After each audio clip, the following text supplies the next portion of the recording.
안녕하십니까, 노병천입니다. 요즘 유튜브 쇼츠를 통해서 제 얘기가 많이 나오고 있습니다. 박정희 전 대통령이 따라준 술을 육군 소위가 거부했다는 그런 얘기입니다. 제가 많이 고민했습니다. 이 영상을 촬영할 것인가 말 것인가. 그런데 하기로 했습니다. 왜냐하면 제가 지금부터 말씀드리는 이 내용들은 어쩌면은 역사에도 중요한 그런 장면이 아닐까 싶어서 어떤 면에서는 하나의 사명감, 그렇게 생각하면서 촬영을 합니다. 시간이 많이 걸릴 수도 있습니다. 내용이 아주 상세하게 제가 말씀을 드릴 그런 예정이거든요. 다시 말씀드리지만은 절대로 이 내용은 뭐 저를 자랑하거나 그런 내용이 아닙니다. 자랑할 것도 뭐 없어요. 뭐 그렇게 자랑할 것이 있겠어요? 제 나이가 이제 70입니다. 이 나이쯤 되면은 뭔가 책임 있는 말을 해야 되지 않을까 싶습니다. 이 영상을 보고 계시는 분들, 특히 나의 자손들, 우리 아이들, 우리 아들들, 며느리들, 우리 손주들, 언젠가 이 영상을 보면서 노병천이 이렇게 살았구나, 이것을 알면 좋겠어요. 이것을 알면은 지금부터 편안하게 자연스럽게 그렇게 얘기를 풀어보겠습니다. 저는 1955년 생입니다. 경북 선산에서 태어났습니다. 구미죠. 요즘으로 보면은 선산군 독동면 낙동강에서 가까운 곳에서 태어났습니다. 삼형제입니다. 형이 있고 동생이 있고요. 그곳에서 어린 시절을 보냈습니다. 책보라고 그러죠. 허리에 띄고 십리길, 산길을 넘어서 학교를 다니고 했습니다. 그런 추억이 있고요. 그리고 제가 초등학교 2학년 때 국민학교 대구로 아버지께서 이사를 오셨습니다. 그래서 대구에서 생활을 했습니다. 6.25가 끝난 지 얼마 되지 않았기 때문에 굉장히 가난한 가운데 운막집에서 살았습니다. 일어설 수도 없고 위에 봉창 하나만 있는 그런 피난민 촌 같은 데서 아주 어렵게 제가 자랐습니다. 당연히 저는 집안에서 불교를 믿었기 때문에 선산에 있을 때부터 절에 다녔습니다. 불교 자연스러운 그런 저의 종교였고요. 별 거부감이 없었어요. 그런데 나중에 커서 생각하니까 불교는 참 좋은 종교지만은 답이 없더라고요. 답. 계속 질문만 있어요. 108번뇌 어떻게 이것을 해결할 것인가. 윤회설 계속 돌아가야 되고 죽으면 어디서 나의 모든 것이 끝나는가도 없고 그냥 답이 없더라고요. 그래서 나중에 생각하니까 참 불교는 좋은 종교는 맞지만은 제가 안 믿기를 잘했다 이런 생각도 들더라고요. 그냥. 그리고 중학교는 김대건 신부의 이름을 딴 그 대건중학교 캐톨릭 학교입니다. 3년간 제가 미사를 드렸어요. 천주교도 물론 좋아요. 그런데 지금 생각하니까 제가 기독교 입장에서 너무 많은 것들이 인위적으로 붙었어요. 또 맞지 않는 교리가 제가 생각에는 많았습니다. 죽은 자를 위한 기도를 한다. 연옥, 또 뭐 화채설, 또 성모 마리아를 죄 없는 사람으로 무염설. 이건 저는 이해가 안 되거든요. 마리아가 죄가 없다면 마리아를 낳은 엄마도 죄가 없잖아요. 그 엄마를 낳은 엄마도 또 죄가 없잖아요. 그러면 죄 없는 여인들이 얼마나 많아요. 예수님처럼 죄 없는 사람들이. 전혀 저는 납득이 안 갔습니다. 어쨌든 천주교도 나쁘진 않고 저한테는 맞지 않았어요. 어쨌든 그런 상황에서 불교, 천주교를 거치고 있는 상황에서 제 친구가 저를 전도하러 왔어요. 아마 교회에서 그렇게 전도하라고 한 것 같아요. 새생명 축제 같은 요즘 말로 하면. 계속 문을 두드리는데 제가 안 나갔어요. 왜냐하면 빤하거든요. 교회 가자고 하니까. 그리고 뭐 천주교나 기독교나 뭐가 달라 이런 생각을 했는데 참 중요한 것이요. 생각이라는 게 참 중요해요. 생각이 딱 들어왔어요. 어느 날 교회 나가야 되겠다는 생각. 가룟 유다가 예수님을 팔 생각을 사탄에 넣었잖아요. 생각이 들어오니까 모든 것이 바뀌어버리잖아요. 갑자기 제 속에 교회를 나가고 싶다는 생각이 갑자기 들어왔어요. 지금 생각하니까 하나님 은혜죠. 그래서 어느 날 문을 두드릴 때 제가 나갔습니다. 교회 가자. 그 친구가 더 놀랬죠. 그래서 대구에 있는 북부교회에 나갔습니다.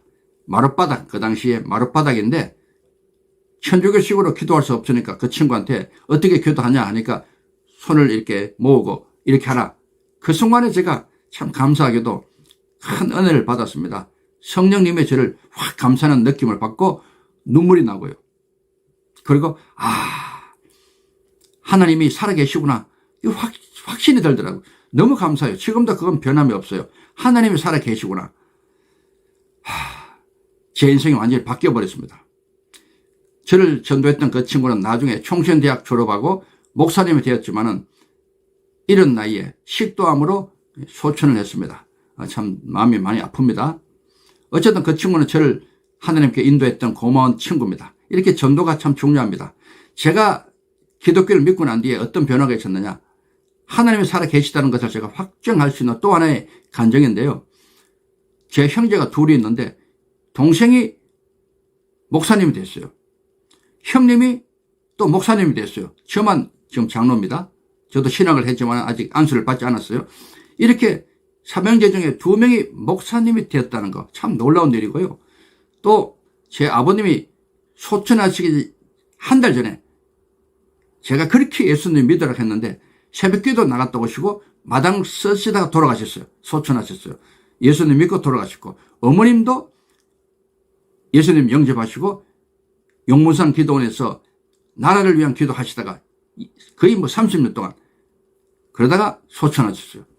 집안이 다 바뀐 거죠. 그리고 제 아내가 목사님 딸이고 또 제 아들 중에 둘 중에 장남이 목사님이고 모든 것이 제 주변에 제 사돈도 목사님이고 완벽하게 다 바뀌어버렸어요. 놀라운 일입니다. 하나님이 살아계십니다. 자, 이런 상황에서 저는 예수님을 믿고 꿈을 가졌어요. 나도 하나님이 사용하시는구나. 그러다가 검정고시 한다고 1년을 제가 사실은 재수했습니다. 그리고 기독교 고등학교, 개성고등학교를 갔습니다. 미션 학교죠. 거기서 신앙훈련을 잘 받았습니다. 그리고 드디어 고3 때 진로가 걱정되잖아요. 누구나. 계속 기도했습니다. 하나님, 제가 어떤 길로 가야 되는지 알려주십시오. 저는 그림도 잘 그리고요. 여러 가지 하고 싶은 것이 많았어요. 영화 배우도 되고 싶었고. 하여튼 그런 기회가 좀 있었어요. 어느 날 퇴마루에 토요일일 것 같아요. 토요일 날 퇴마루에 우리 작은 퇴마루가 있는데 잠시 깜빡 잠이 들었어요. 꿈을 꿨는데 이 꿈이 저를 인도했습니다. 모세의 꿈을 꿨습니다. 놀랍게도 제가 큰 지팡이를 들고 가는데 뒤에 수많은 사람이 저를 따라오고 제가 앞을 보니까 먹구름이 확 달려와요. 그때 지팡이를 앞으로 내밀면서 주여! 주여! 주여! 하니까 먹구름이 싹 사라집니다. 이런 장면을 3번이나 겪으면서 제가 깼습니다. 온몸에 땀이 막 흐르고요. 그때 불현듯이 떠오르는 생각이 있잖아요. 생각이 참 중요한데 생각. 육군사관학교에 가야 되겠다. 이런 생각이 딱 들더라고요. 육군사관학교. 생각도 못한 일입니다. 저는 물론 고등학교 다닐 때 교련할 때 대대장도 하고 지휘를 많이 한 편인데 군인된다는 생각 한 적이 없거든요. 그런데 갑자기 육군사관학교가 떠올랐어요. 생각으로. 그래서 제가 이거 하나님 뜻이다. 한 사람이 인생을 살아가면서 이런 결정적인 순간을 맞게 되잖아요. 그때는 뜻이 있는 거예요. 하나님의 뜻. 그럼 순종하는 겁니다. 그래서 육군사관학교는 특차입니다. 일찍 시험을 쳐요. 10월 달쯤. 그렇죠? 저는 공부를 못했어요. 별로. 공부 취미가 별로 없더라고요. 열심히 해도 잘 안 되더라고요. 어쨌든 그런데 꿈이 생기니까 더 열심히 하게 되더라고요. 머리는 괜찮았던 것 같아요. 나중에는 전교 10등 안으로 들었습니다. 서울대 가도 되고 다 이런 상황이었을 것 같은데 육사를 시험 쳤고 필기시험 합격했습니다. 그런데 중요한 것은 이 신체검사, 지금도 거의 뭐 마찬가지지만 그 당시에 신체검사 굉장히 까다로웠어요. 특히 고혈압이 있으면요, 바로 귀양 조치를 당했어요. 제가 얼마 전에 굉장히 참 공감하는 설교를 들은 적이 있는데, 통합적 총회장 하셨던 한소망교회 유영모 목사님이 계십니다. 참 설교 잘하시죠. 이분께서 설교 중에 이런 말씀을 하세요. 자기가 육사를 가고 싶어서 육군사관학교 시험을 쳤대요. 저처럼 필기시험 합격됐대요. 그런데 신체검사할 때 고혈압 때문에 불합격했다는 거예요. 그래서 너무 아쉬워한다는 내용을 설교를 하시더라고요. 아, 저 목사님도 저와 같은 경우를 당했구나. 그분이 저보다 한 살이 많습니다. 따져보면 54년생으로 기억하는데 거의 저와 같이 신체검사를 받은 겁니다. 육군사관학교에서. 어떤 일이 있었겠어요? 자, 육군사관학교 병원에서 신체검사를 받는데 군의관, 제가 알기로는 육군 중위 군의관이 흰 가운 입고 직접 이 혈압을 재더라고요. 이게 수동으로. 저와 같은 대구 출신 수험생들이 줄을 서 있고 하나씩 가서 이렇게 재는데 제 앞에 한 수험생이 혈압이 높아서 그 자리에서 불합격 통보를 받았어요. 와, 이게 참 왜 그런지 모르겠어요. 나중에 이 고혈압은 어떻게 봐줄 수 있을 것 같은데 그게 아니었던 것 같아요. 그런데 제 차례가 됐는데 얼마나 가슴 떨립니까? 불안하고 제가 한 번도 혈압을 잰 적이 없잖아요. 언제 재겠어요? 그 당시에 가난하게 살았는데 저도 불안했어요. 아, 나도 높을 수 있다. 이런 생각하니까 이 더 높아지는 겁니다. 제가 생각하기에. 그래 앉았어요. 그리고 붕대 감고, 압박 붕대, 이거 벨트 감고 꾹꾹꾹 눌리면서 이렇게 하는데 이 군인관이 고개를 이렇게 하면 합격입니다. 고개를 옆으로 돌리면 불합격이에요. 아니다. 불합격. 이렇게 되는데 이분이 지혜더니만 저를 보시더니만 고개를 옆으로 돌리면서 아이고 불합격이잖아요. 높다? 그런 거예요. 높네? 이렇게 하는 거예요. 높네. 끝난 거잖아요. 아, 하나님 어떡합니까? 저는요, 참 좋은 습관이 하나 있는 게 아주 짧은 시간이지만은 기도합니다. 짧은 시간에. 하나님 도와주십시오. 그런데 놀라운 일이 생겼어요. 이분이 보통 같으면 불합격하면 끝나잖아요. 그냥 집에 다 보냈어요. 유정모 목사님처럼 또 앞에 있는 우리 수험생처럼 그냥 끝. 집에 가는 거예요. 그런데 저를 다시 보더니만 5분 후에 다시 재라. 5분 후에 다시 재라. 이건 뭐 이런 일이 있을 수가 없는 거예요. 저는 옆에 가서 그 마음을 진정해야 되는데 진정이 안 돼요. 말이 안 되잖아요. 이게 막 난 이미 불합격이고 가슴이 뛰고요. 더 그냥 그렇잖아요. 그리고 다시 저를 불러요. 가서 앉았어요. 속으로 기도했어요. 하나님 도와주셔야 됩니다. 제가 육군사관학교 가는 꿈을 주셨지 않습니까? 도와주십시오 하고 짧은 시간에 기도했는데 다시 이렇게 하더니만 어떻게 됐어요? 어떻게 다시 저를 보시고 고개를 옆으로 또 돌리는 거예요. 완벽하게 불합격입니다. 이것은 두 번째에서 그분이 하는 말이 더 높네. 그럼 완전히 끝난 거죠. 속으로 하나님 어떡합니까? 도와주십시오. 이런데 저 뒤에서 어떤 분이 쓱 들어오시더니만 소령 계급장 달았어요. 제가 분명히 기억해요. 전투복을 입었어요. 그 병원인데 가운을 입어야 되는데 가운이 없고 전투복입니다. 그냥 그 앉아있는 군의관 중위인데 그분의 여기 어깨에 손을 꾹 눌리는 거예요. 잡고 뭔가 뭔에 암시를 주는 것 같아요. 그러니까 군의관 이분이 불합격 안 하고 합격적으로 딱 해버리는 거예요. 그래서 제가 통과했습니다. 이 기적 같은 경험을 저는 했습니다. 그리고 육군사관학교 입학을 했습니다. 야, 이게 참 보통 일이 아니잖아요. 제가 정신 바짝 차리고 3월 달에 입학식하고 4월 달에 너무 이게 참 이상한 거예요. 그래서 인사는 드려야 되겠다 해서 육군사관학교 병원을 찾아갔습니다. 찾아가서 키 크고 소령되는 그분을 계속 보니까 안 보여요, 그분이. 그래서 하도 이상해서 우리 육사 동기생, 대구 출신, 그 당시 저를 봤던 줄서가 같이 있었던 동기생들한테 물어봤어요. 야, 그때 내가 불합격 되려고 할 때 나를 도와준 소령분이 있잖아. 키 크고. 그분 혹시 어디서 본 적 있냐? 이렇게 물어봤어요. 그랬더니만 우리 육사 동기생들이 하는 말이 야, 너 무슨 소리 하고 있냐? 거기 누가 왔다고? 아무도 없었어. 이런 말 하는 거예요. 제가 그냥 그 순간에 여러분 생각해 보십시오. 그냥 무섭더라고요. 전들이 생기고요. 천사가 아니겠습니까? 하나님이 저를 위해서 보내주신 베드로의 천사처럼 천사를 저를 보내주셔서 그 불합격의 위기에서 구해주셨다.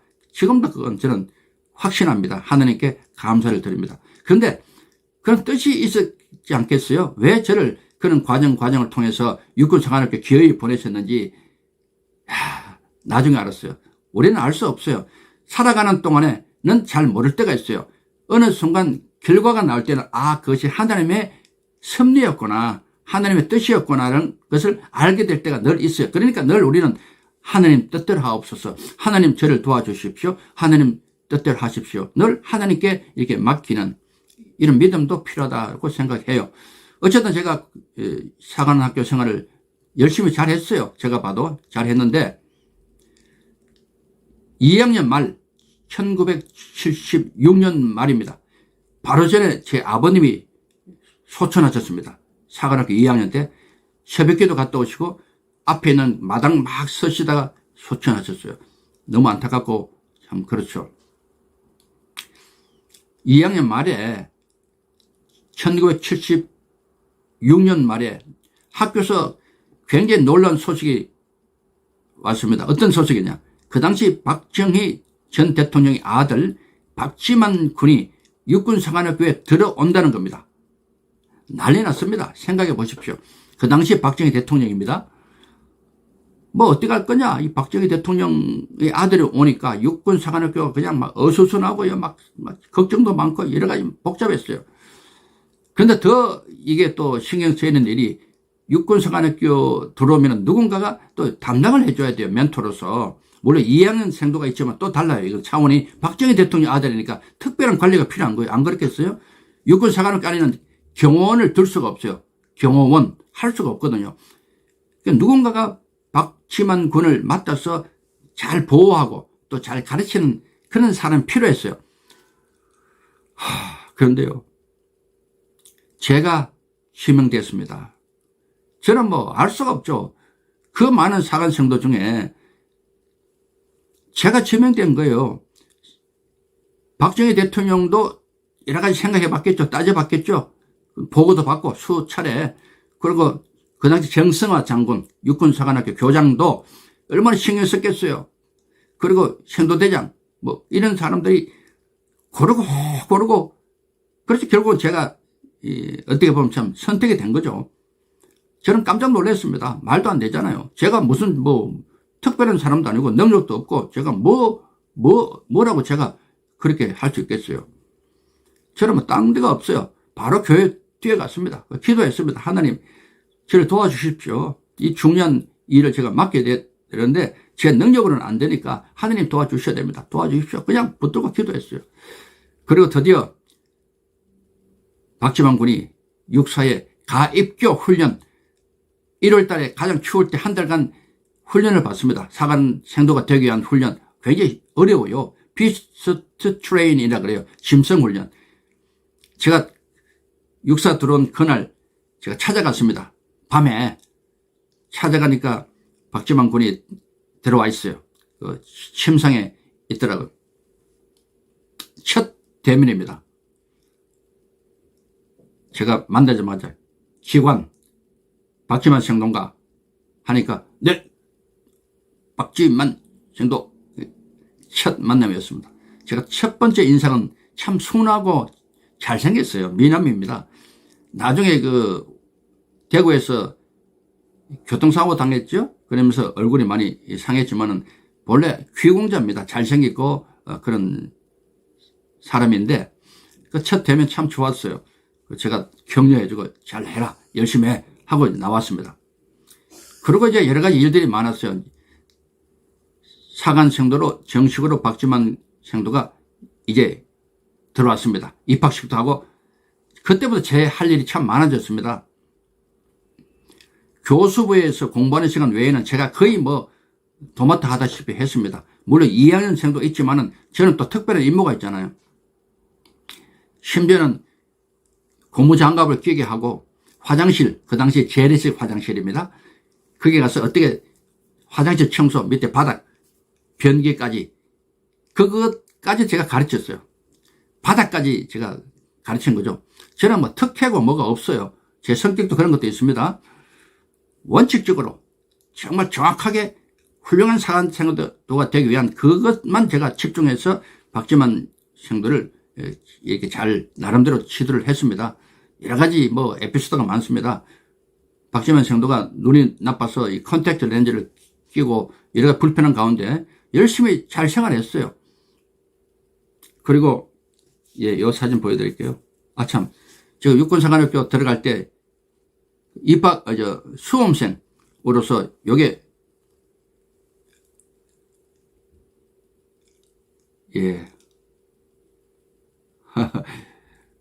육군사관학교 제가 수험표입니다. 육사병원에서 일어났던 그 놀라운 기적 같은 일을 당할 때 요 모습 아니겠습니까? 자, 그리고 박지만 생도 제가 사진을 찍었습니다. 내무실입니다. 잘생겼죠? 네. 이 근무복입니다. 정복이 아니고 예복도 아니고요. 근무복. 이런 복장으로 생활을 합니다. 1학년 박지만 생도, 3학년 노병천 생도. 육군사관학교 15중대입니다. 15중대. 또 육군사관학교는 이 춘계체육대가 있습니다. 춘체라고. 제가 박지만 군을 데리고 유도 보이시나요? 예, 유도 시합에 같이 출전하게 됩니다. 계속 제가 가르쳐주고, 저는 태권도, 유도, 뭐 합기도 많이 했지 않습니까? 아주 박지만 군이 생도생활 잘했습니다. 뭐 염려하시는 대로 뭐 엉망이 아니고요. 정말 훌륭한 그런 성품을 가졌습니다. 여러 가지 에피소드가 있는데 생략하는데요. 저는 생각했어요. 하나님, 저한테 박지만 생도를 이렇게 맡긴 이유가 분명히 있습니다. 딴 거 없죠, 사실은. 기도하니까 답이 나오잖아요. 복음을 전하는 겁니다. 예수님을 알게 하는 겁니다. 그래서 제가 계속 교회를 가니까 따라올 수밖에 없잖아요. 옆자리에 앉아서 그냥 저는 기도하는데 멍청하게 늘 있어요. 제가 교회 계속 가는 이유를 알잖아요. 예수님 믿어라 이 뜻이거든요. 그런데 잘 안 되더라고요. 드디어 제가 이제 계속 교회 데리고 다니니까 학교에서 또 이걸 알고 방해하기 시작했어요. 저를. 그 당시 정승화 장군 보십시오. 사진 잘 보십시오. 박정희 대통령이 학교를 방문했을 때입니다. 앉아있고 왼쪽에 박근혜 전 대통령, 박근혜 누나가 있고 저 안쪽에 제가 있습니다. 저 끝에 박지만 군이 있고, 자, 박정희 대통령, 박근혜 전 대통령 앞에 있는 사람이 정승화 장군입니다. 이 양반. 불교 회장이죠, 불교. 제가 박지만 생도를 계속 데리고 교회로 가니까 정승화 장군이, 육사 교장이 저한테 태클을 걸었어요. 왜 자꾸 교회로 데려가느냐? 저는 그때 그랬습니다. 딴 거 없습니다. 제가 박지만 생도를 맡고 있는 이상 제가 어디를 가든지 간섭하지 말라 그랬어요. 간섭하지 말라. 저는 제 능력으로 박지만 생도를 훌륭하게 이렇게 케어할 자신이 없으니까 하나님께 기도할 뿐이다. 만약에 내가 그런 행동이 정말 안 맞다고 생각하면 딴 생도에게 맡기라. 나는 안 하겠다. 그랬습니다. 저한테 맡겨준 이상 저한테 모든 걸 맡기라 그랬어요. 그러니까 정승화 장군이 할 수 없이 그냥 놔두더라고요. 그래서 어쨌든 제가 졸업하게 됐어요. 육사 4학년 되고 졸업할 때니까 너무 마음이 참 안타까운 거예요. 제가 있을 때 박지만 생도가 예수님 믿어야 되는데 이게 안 되잖아요. 이렇게 해도 안 되는데. 그래서 제가 특단의 어떤 조치를 했습니다. 그 당시 육군사관학교 교회 목사님이 지상섭 목사님, 참 훌륭하신 분입니다. 자상하시고요. 이번에 제가 의논했어요. 목사님, 지금 제가 졸업하게 되는데 졸업하면 박지만 군이 예수 믿는 기회가 이제 없다. 어떻게 하든지 졸업하기 전에 예수 믿도록 하자 해가지고 특별한 일일 부흥회를 준비했습니다. 그 당시 천당에 있습니다는 책을 집필했던 군목 출신 이경선 목사님, 예, 그 어떤 목사님 계셨어요. 그 목사님이 페니실린 쇼크로 천국 갔다 오셨어요. 57번간인가요? 뭐 하여튼 그래요. 이분을 의도적으로 모셨어요. 그리고 말씀드렸어요. 박지만 군을 데리고 올 테니까 결신시키자. 그래서 이경순 목사님이죠. 네, 그분이 알겠습니다 하더니만 그날 오셔가지고 그냥 그분이 죽었다가 천국 갔다 온 그런 얘기, 특히 지옥 갔다 온 얘기를 그냥 하셨어요. 그리고 결신하게 하는데 생도들이 앉아있잖아요. 저는 박지만 생도를 데리고 옆에 앉히고 있고, 지금부터 예수님 믿을 생도님들은 그 자리에서 일어나십시오 하니까 중간중간 일어납니다. 근데 박지만 생도가 안 일어나요. 안 일어나. 아마 이 얘기를 박지만 우리 이지 회장이 나중에 알게 되면 기억할지 모르겠어요. 안 일어나요. 제가 얼마나 마음이 아파요. 막 답답하고. 그래서 일어나야지 하고 옆에 요거로 옆 옆구리를 이렇게 확 이렇게 찔러버렸어요. 그러니까 박지만 생도가 자기도 모르게 벌떡 일어났어요. 참 이것이 또 하나님의 은혜입니다. 그러니까 이경수 목사님 보시고 박지만 생도가 일어났으니까 그대로 그냥 축복기도 하고 결심기도를 해버린 거예요.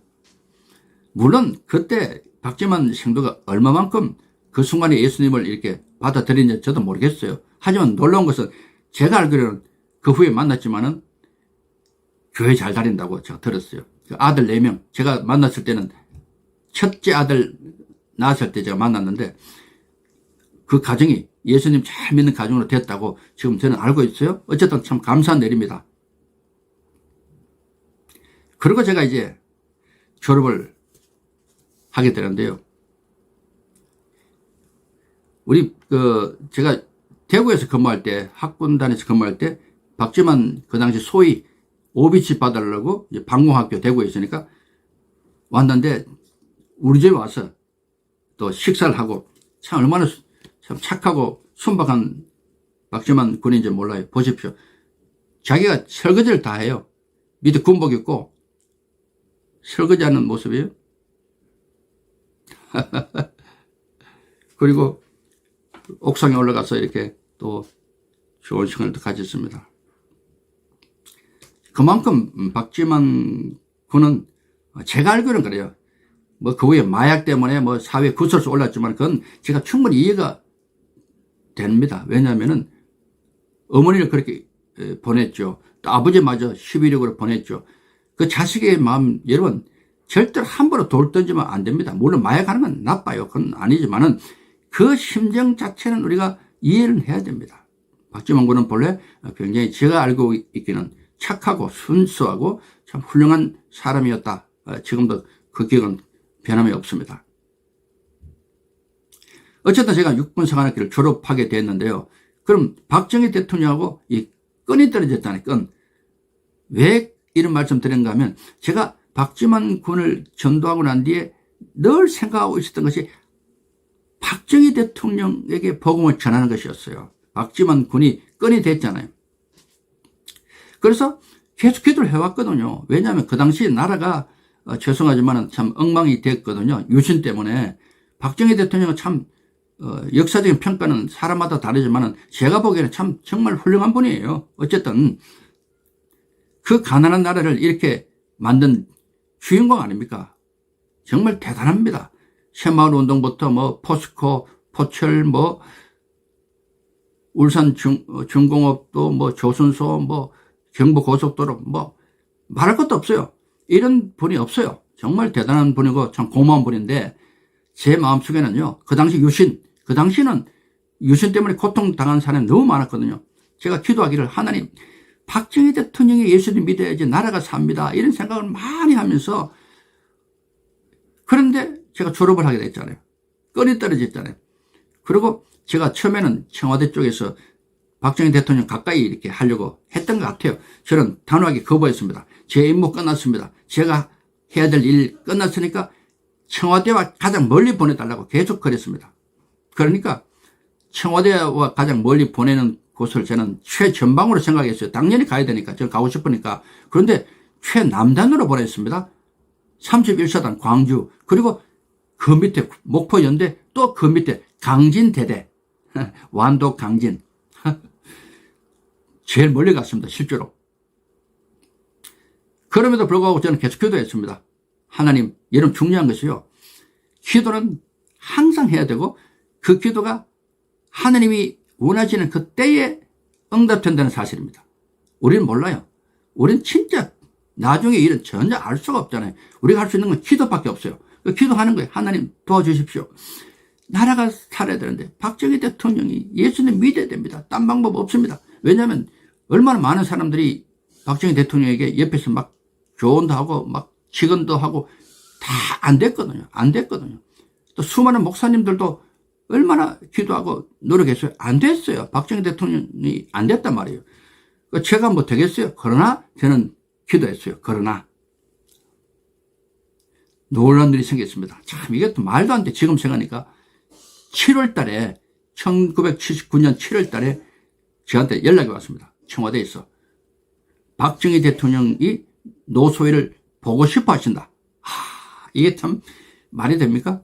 그 바쁜 분이 그 바쁜 와중에 생각입니다. 생각. 또 생각이라고 얘기하잖아요. 생각이 중요하다고. 하나님이 생각을 주신 거예요. 박정희 대통령이 생각 속에 노병천 소위를 보고 싶어 한다는 생각을 넣어준 거예요. 제가 얼마나 그 순간에 막 이게 말도 할 수 없는 그 흥분, 전율. 하나님, 드디어 때가 왔습니다. 드디어 제 기도를 들어주셨군요. 하나님 감사하고 기도하고 거의 뭐 금식하다시피 하면서 S대의 기도까지 생각했어요. 죽으면 죽으리라. 나라가 저렇게 힘들고 또 박정희 대통령 개인을 위해서도 제가 할 수 있는 일이 있을 것이다. 제 입을 통해서 무슨 말이라도 나오면 그 제가 감수하겠습니다. 제가 어떤 불이익, 심지어 어떤 뭐 최악의 순간도 저는 감수하겠다는 생각을 가지고 단단한 마음을 가졌어요. 저는 참 감사한 것이요. 하나님을 믿고 난 뒤에 굉장히 담대합니다. 어떤 것도 저를 어떻게 할 수 없다는 생각이 있더라고요. 하나님 외에는 어떤 사람도 두려워하지 않고요. 어떤 경우에도 저는 두려워하지 않습니다. 하나님만 붙듭니다. 충분하거든요. 그분이 저의 모든 것입니다. 그런 마음도 참 저한테 주는 은혜가 아니겠어요. 그런 믿음이 그냥 막 되는 게 아니잖아요. 억지로 제가 믿는다고 노력해서 되는 것도 아니고 저한테 그냥 주어져야 됩니다. 그런 믿음. 저는 그것을 받았어요. 너무 감사하죠. 지금까지 변함이 없습니다. 드디어 때가 되었습니다. 청와대 갔습니다. 제가 내리자마자 이것도 있을 수 없는 일인데 이런 경우 없잖아요. 박정희 대통령이 나와 계시는 거예요. 앞에 옛날 청와대입니다. 옛날 청와대. 그리고 그 옆에 차지철 경호실장이 딱 나와 있는 거예요. 자, 여기서 차지철 경호실장에 대해서 한마디 할 것이 있어요. 여러분, 차지철 경호실장 어떤 사람인가 아시죠? 네. 참 불행한 인생을 살았어요. 뭐라 그럴까요? 참 표현이 어렵습니다. 아나무인, 예, 맞죠? 그 권력을 딱 옆에 끼고 자격지심이 참 많은 사람이에요. 자격지심. 육군사관학교 지망했다 떨어졌잖아요. 그 여러 가지 자격지심이 있었던 사람이 권력을 잡았던 겁니다. 그러니까 얼마나 교만합니까? 교회는 다녔다 그래요. 교회. 신앙은 있다 그러는데 이게 참 교회 다니는 거하고요. 진짜 사람이 바뀌는 거하고 다릅니다. 이게. 신앙 따로, 삶 따로. 차지철 경호실장하고 저한테 있는 이 일화가 있는데요. 다 얘기하기 어렵지만은 박지만 생도 1학기 때는 외출을 못 나갑니다. 2학기 때부터 나갔는데 문제가 생겼어요. 이게 참 우리 박지만 이지 회장이 보게 되면은 아이고 나도 그런 시절이 있었다고 생각하시면 돼요. 그런 시절 누구나 있으니까. 난리가 난 거예요. 왜 무슨 일이 있었거든요. 갑자기 제가 교장실에서 호출을 받았어요. 백석주 교장 별 3개 써있었다. 갑자기 저를 불러요. 교장실에서. 정성화 장군이 그 당시 어쨌든 생도대장이죠. 생도대장. 예. 제가 갔어요. 생도대장한테. 가니까 어떤 사람들이 와 있더라고요. 노생도 따라가 그러더라고요. 예 하고 그 사람들 차를 타고 갔어요. 까만 옷을 입고 있어요. 경호실에서 나온 거죠. 경호실. 그러니까 청와대 경호실로 들어간 거예요. 들어가니까 저를 안내하더니만 다 이제 보니까 차지철 경호실장이 앉아 있는 거예요. 이거 이렇게 특이한 얼굴이잖아요. 그리고 저를 보더니만 옆에 있는 경호원들 다 몰려요. 나가라고. 그 둘이 딱 있는 거예요. 그러더니 갑자기 제 앞에 막 오더니만 제 손을 꽉 잡는 거예요. 힘도 세요. 꽉 잡더니만 노생도 도와주게 이렇게 말하는 거예요. 세상에 천하의 그 당시 차지철이가 저보고 도와달라고 그냥 급신거리는 거예요. 깜짝 놀랐어요. 저도 왜 그랬습니까 하니까 내용은 다 얘기 못하겠고 요약하면 이겁니다. 박지만 생도가 외출학을 한 뒤에 박정희 대통령이 화가 많이 났다는 거예요. 화가. 왜냐하면은 청와대에 머물지 않고 나가서 친구들과 어울리고 다니고 그냥 막 이런 생활을 많이 한 것 같아요. 뭐 그럴 수 있잖아요. 자유로우니까 생도 생활이 어려우니까. 그걸 이제 박정희 대통령이 못 마땅하니까 경호실에서 뭐 하느냐고 그냥 경호실 막 다 그냥 목을 치겠다니 뭐 어떻게 하더니 굉장히 화가 났대요. 그 아들 하나 통제 못 한다고. 육군 사관학교 안에서는 제가 책임집니다. 제가. 경호원들이 올 수가 없어요. 나가면 경호실 책임이에요. 이런 상황에서 차지철 경호실장이 너무 당황하니까 저를 붙들고 하는 말이 어떻게 좀 도와달라고 그래요. 박지만 군은 아무 말도 누구 말도 안 듣는다는 거예요. 아버지 말도 안 듣고 자기 말은 더 안 듣고 노생도가 가장 무서워하니까 노생들을 가장 무서워하니까 도와달라는 거예요. 저는 뭐 딴 말 할 수가 없더라고요. 그래서 이렇게 말했습니다. 실장님도 예수님 믿죠? 믿는다고. 그러면 기도하십시오. 그래서 기도하십시오. 저도 기도하면서 방법을 찾아보겠습니다. 제가 할 수 있는 거 없습니다. 하나님이 하셔야 됩니다. 그러고 나오는데 이 양반이 나오더니만 명함을 하나 줘. 명함. 와 세상에 제가 그 명함을 한 얼마 동안 갖고 있다 없애버렸어요. 뭐 명함 거기 뭐가 중요해요. 근데 지금 생각하기에 그 명함이 얼마나 특이한가 하면요. 하얀 색깔에 한쪽 면에만 한문으로 볼록 글씨로 차지철이라는 글씨가 적혀 있더라고요. 세상에 전화번호도 없고 주소도 없어요. 어떻게 생각하십니까? 천하의 차지철 이름 하나면 된다. 그 교만한 마음 아니겠어요? 교만. 이런 명함 보면 그 사람을 알 수 있어요. 어떤 사람은 그냥 오만 직책 무슨 회장 무슨 총재 뭐 세계 무슨 한 잔뜩 이 직책을 적은 그런 명함도 있고 하여튼 명함 보면 그 사람이 어떤 사람이 수준을 알 수 있어요. 아주 천박한 사람도 있고요. 어쨌든 차지철은 그냥 차지철이에요. 그것도 너무 했어요. 그리고 제가 육사를 복귀했습니다. 그리고 기도했습니다. 하나님 어떡합니까? 이런 상황입니다. 제가 박지만 군을 어떻게 해야 됩니까? 그런데 기도 중에 딱 지혜가 떠올랐어요. 생각이. 어떻게 했겠어요? 네. 저한테는 특별하게 직통 전화를 할 수 있는 사람이 있었어요. 박정희 대통령 그리고 박근혜 그 당시 누나 박근혜 전 대통령에게 직접 전화할 수 있는 통로가 있어요. 전화번호가 저한테 주어졌어요. 그 직접 제가 전화를 했습니다. 박근혜 누나한테. 자, 박근혜.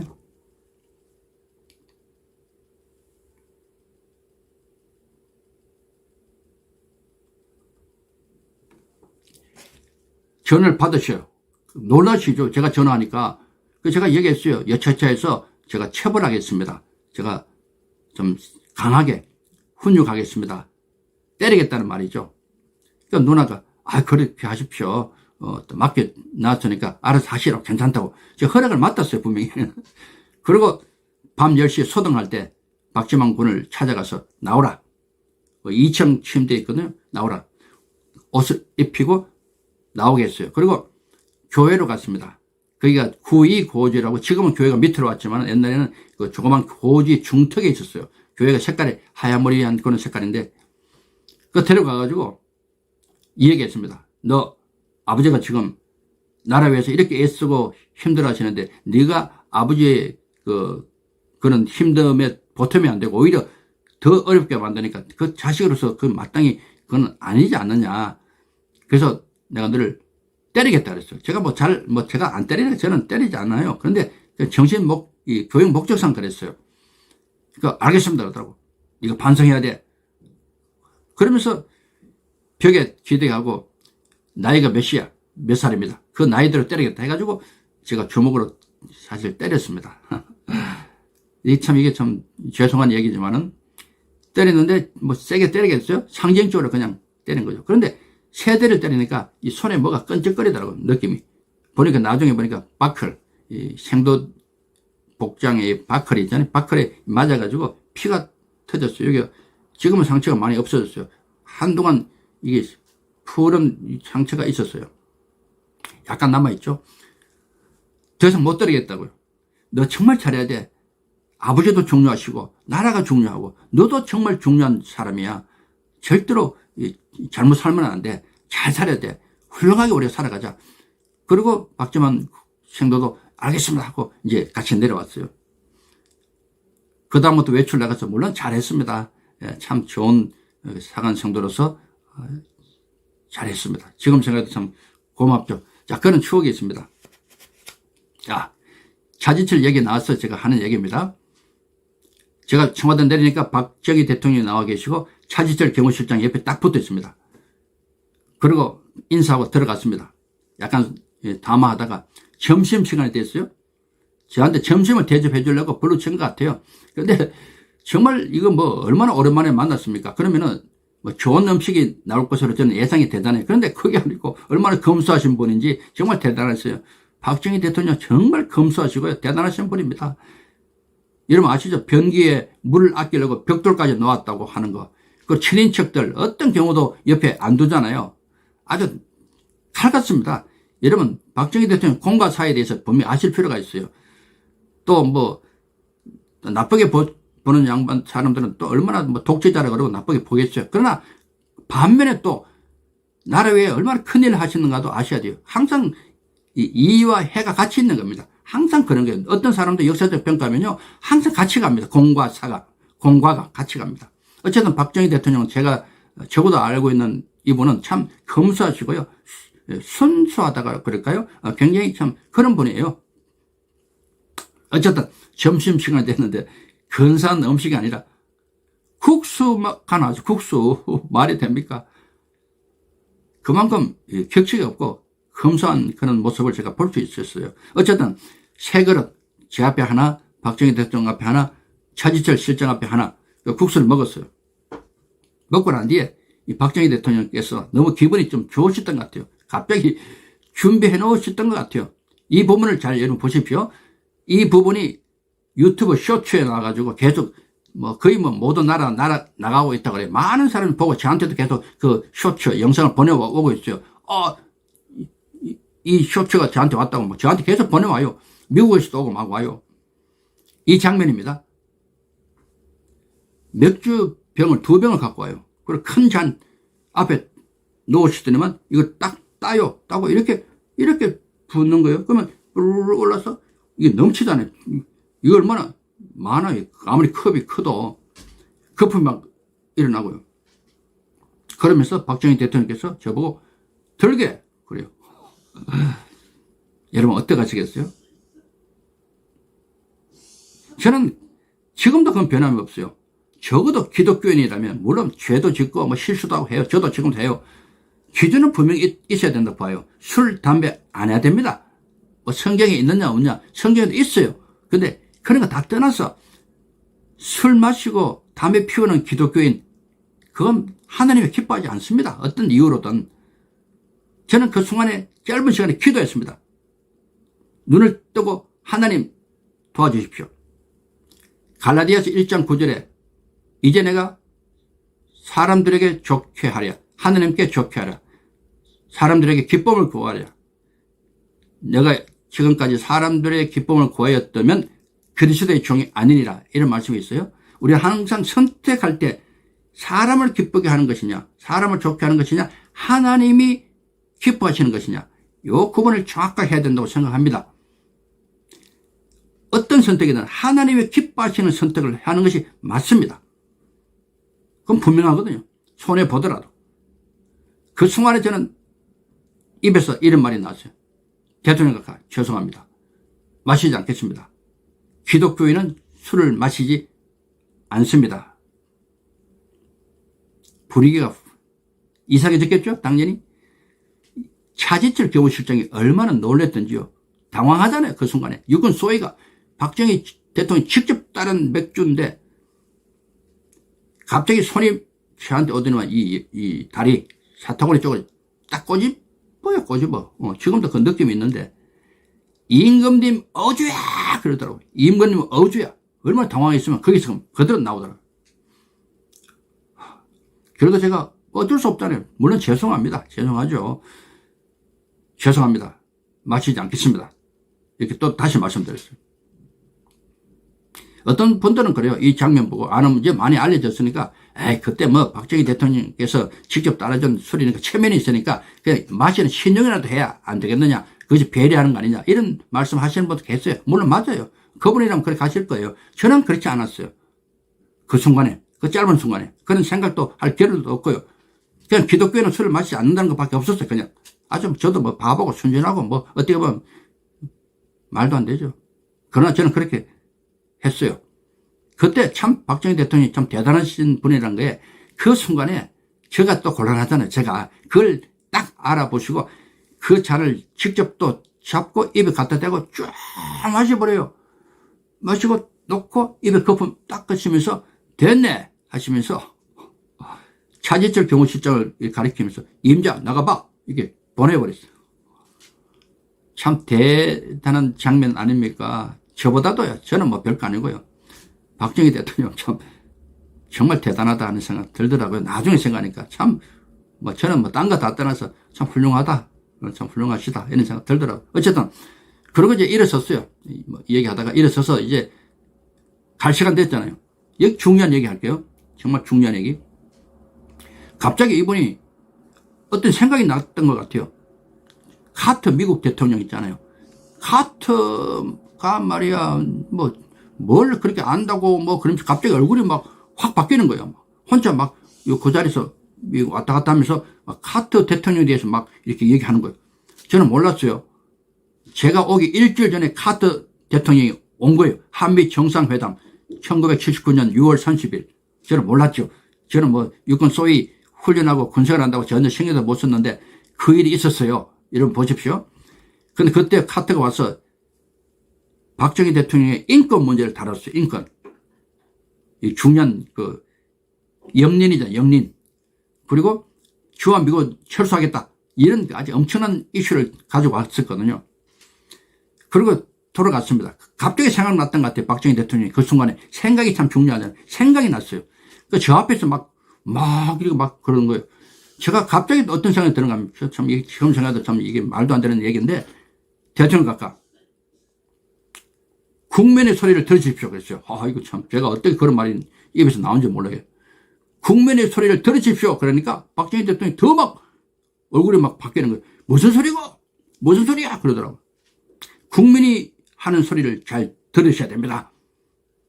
그리고 또 제 입에서 툭 튀어나오는 말이 대통령 각각 옆에 있는 주변의 사람들을 조심하십시오. 그랬죠. 와, 이게요. 지금 생각하니까 하나님의 지를 통해서 나단 선지자처럼 어떻게 보면은 예언하시는 겁니다. 11.6을 예언한 거죠. 그러니까 박정희 대통령께서 야, 근데 네가 뭐 안다고 이렇게 막 혼자 막 그러시다고요. 지금 각각에서는 주변에 인의 장막에 둘러싸여 있다 그랬어요. 조심하셔야 됩니다. 주변 사람들 조심하십시오. 그랬어요. 진짜 그랬어요. 그리고 난 뒤에 이제 헤어져야 되잖아요. 악수를 했어요. 악수하고. 보통 악수하고 이제 안녕히 계십시오. 고맙습니다. 잘 가. 이거 끝이잖아요. 근데 이때 이제 이 일이 일어난 거예요. 손 딱 잡는 순간에 이분이 저한테요. 이 말 안 했으면 이런 일이 없었어요. 그것도 참, 이게 또 하나님 또 섭리입니다, 사실은. 이 순간을 위해서 저를 육군사관학교 보냈다고 저는 생각 또 되더라고요. 갑자기 박정희 대통령 입에서요, 이런 말이 나왔어요. 노소희, 한 가지 소원이 뭐야? 한 가지 소원이 뭐야? 이렇게 하시는 거예요. 참, 무슨 동화 속에 나온 얘기도 아니고, 그렇잖아요. 그 순간요, 저는요, 진짜 이 머릿속에 전혀 딴 생각이 없었어요. 그냥 저절로 툭 튀어나왔어요. 대통령 각하. 예수님 믿으십시오. 그랬어요.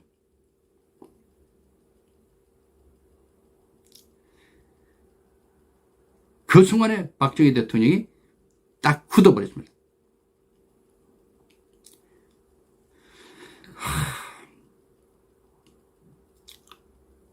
손을 잡고 있는데요. 저보다 키가 좀 작죠? 저를 바라보고 있어요. 그때 62세입니다. 박정희 대통령이 1917년생입니다. 머리가 하얘졌고요. 쪼글쪼글쪼글하고요. 요런 그냥 늙은이죠. 제가 보기에는 할아버지. 저는 그때 25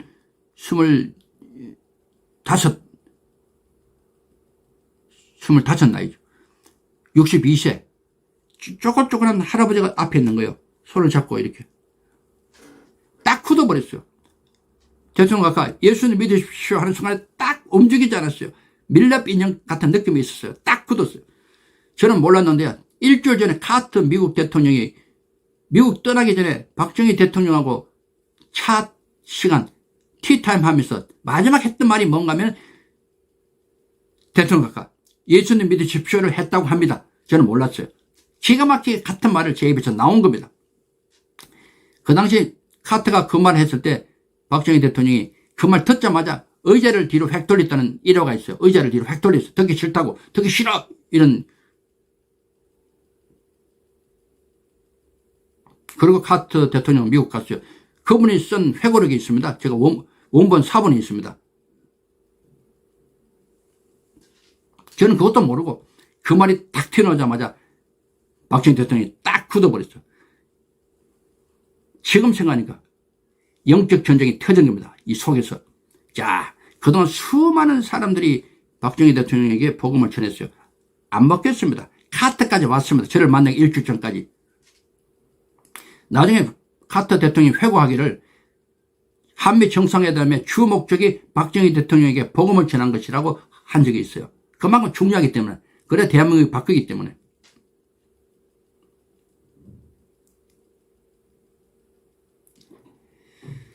여러분, 박정희 대통령이 앞에 딱 있고요. 손을 잡고 있고요. 이 순간에 제가 짧은 순간에 기도했습니다. 하나님 도와주십시오. 그런데 제 입에서 말이 나왔는데요. 이 말이 세 마디입니다. 잘 들어보십시오. 대통령과 18년 권세 대단했습니다. 이 말을 할 수 있는 말이, 이 말이 할 수 있는 말입니까? 육군 소위가 18년 권세 대단했습니다. 가만히 있어요. 제 눈을 보고. 또 제 입에서 말이 나왔습니다. 대통령 각하, 오늘 밤에 하나님께서 가까이 영혼을 데려가시면 어떻게 하시겠습니까? 가만히 있어요. 그리고 마지막 제 말이 나왔습니다. 대통령 각하, 이대로 지옥 가시겠습니까? 이 순간에요. 저도 모르게 너무 불쌍한 게 있잖아요. 눈에 눈물이 막 나왔어요. 제 눈에. 그런데 여기서 기적이 일어났습니다. 박정희 대통령이요. 같이 눈물을 흘렸습니다. 그 순간에.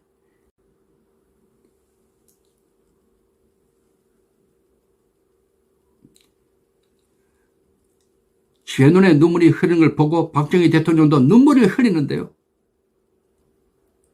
쭉쭉 흘리지 않았어요. 어떤 멈춰버렸어요. 눈물이 멈춰버렸어요. 이렇게.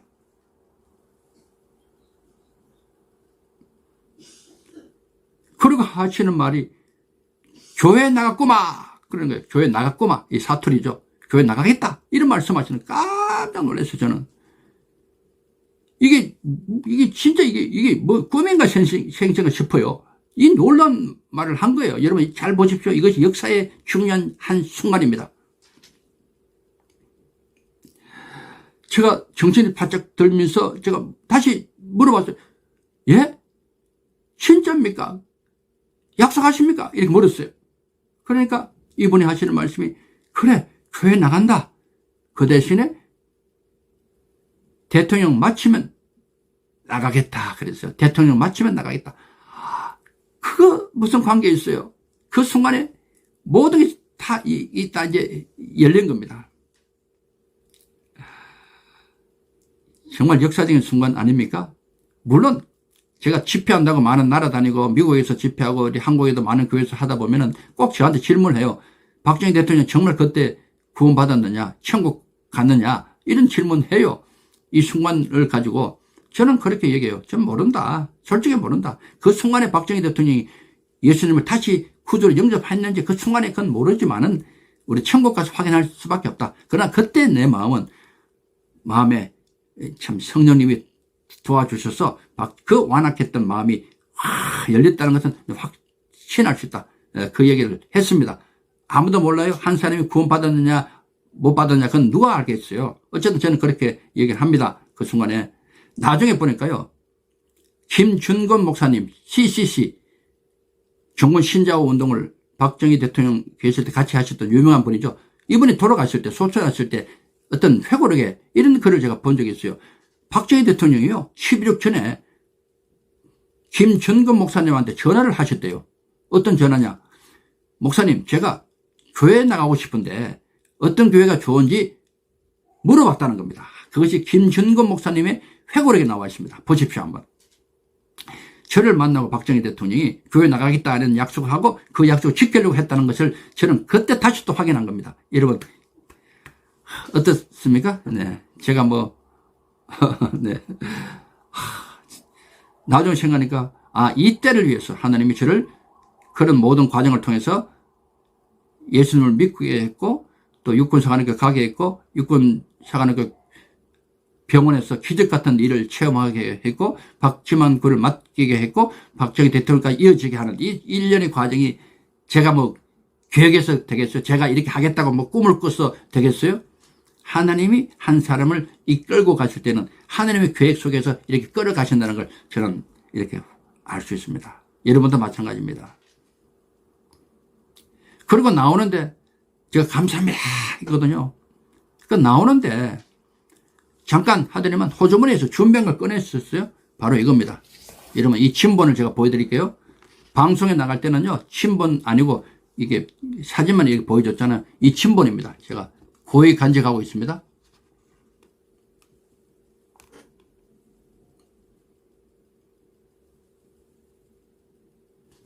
이 누런 봉투 그리고 그 안에 이 글을 적었어요. 편지입니다.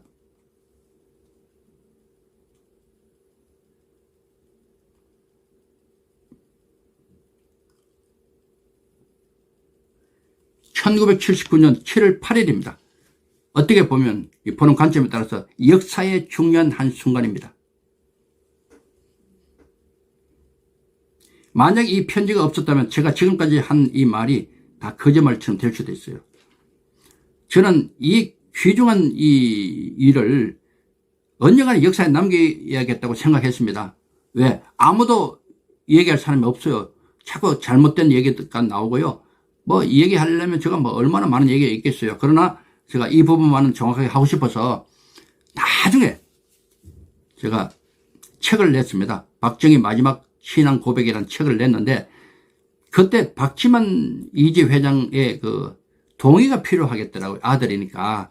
그래서 제가 정말 오랜만에 수십 년 만에 전화를 했습니다. 이지 회사로 비서가 받아요. 자리에 없더라고요. 그래서 노병천연이다. 그러니까 메모해 놓으십시오 하고 나왔어요.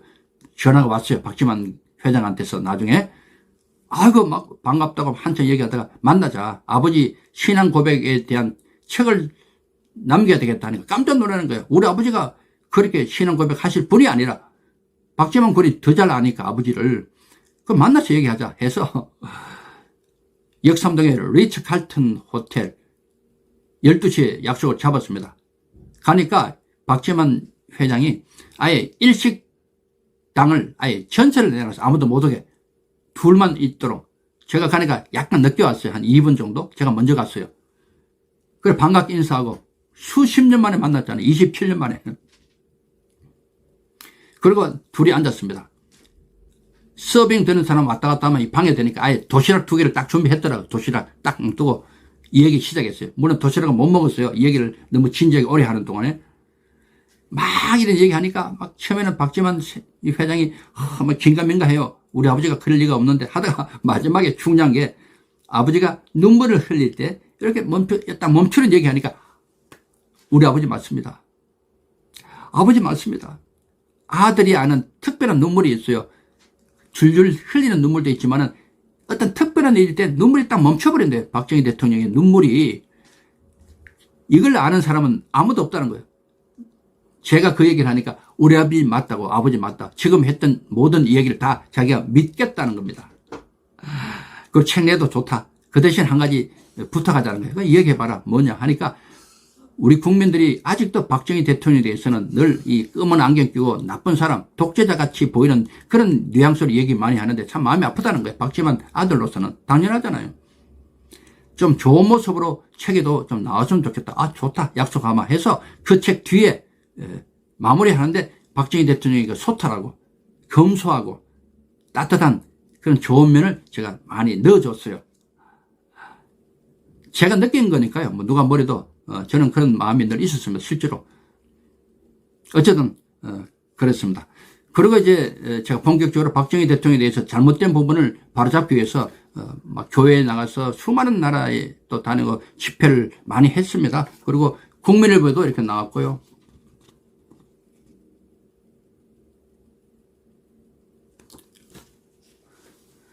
그리고 뭐 방송 뭐 CTS 내가 매일 기쁘게 또 CBS 새롭게 하소서 또 C채널 회복 플러스 이런 데서 나가서도 박정희 대통령이 관계되는 얘기를 많이 했습니다. 왜냐하면 역사에 남겨야 되니까. 제가 이제 뭐 언젠가 하느님 나라 가면은 누가 이걸 하겠어요. 지금 이렇게 제가 영상 만드는 것도 그런 목적입니다. 제가 없어지면 이 얘기를 할 사람이 아무도 없어요. 보는 관점에 따라서 이것은 굉장히 중요한 역사의 장면이거든요. 그래서 남기는 겁니다. 그리고 이듬해 그날이죠. 참 앞에 10월 26일 1979년 그날 제가 완도 쪽에서 훈련하고 밤늦게 오고 있는데 갑자기 완도에 갈대밭이 있어요. 갈대밭. 그 위에 큰 별똥이 하나 슉 떨어지더라고요. 섬찟하더라고요. 본래 큰 별똥이 떨어지면 큰 인물이 지는 겁니다. 상징적인 어떤 장면이죠. 노량해전 직전에 이순신 장군이요. 밤 12시에 갑판 위에 올라가서 기도를 합니다. 이 원수를 무찌른다면 죽어도 한이 없다는 기도, 유명한 기도할 때 하늘에서 별똥이 크게 떨어집니다. 행록에 기록되어 있어요. 그리고 그 다음날 이순신 장군이 순국하시잖아요. 저는 그날도 갈대밭에 큰 별이 떨어지는 거 보고 별똥이 이 나라에 큰일이 생겼다 생각했어요. 12.6였습니다. 박정희 대통령이 서거한 거죠. 저는 그 소식 듣고요. 막 그냥 온만 생각이 다 들었어요. 막 마음이 아프고요. 안타깝고 그냥 여러 생각이 많이 들었어요.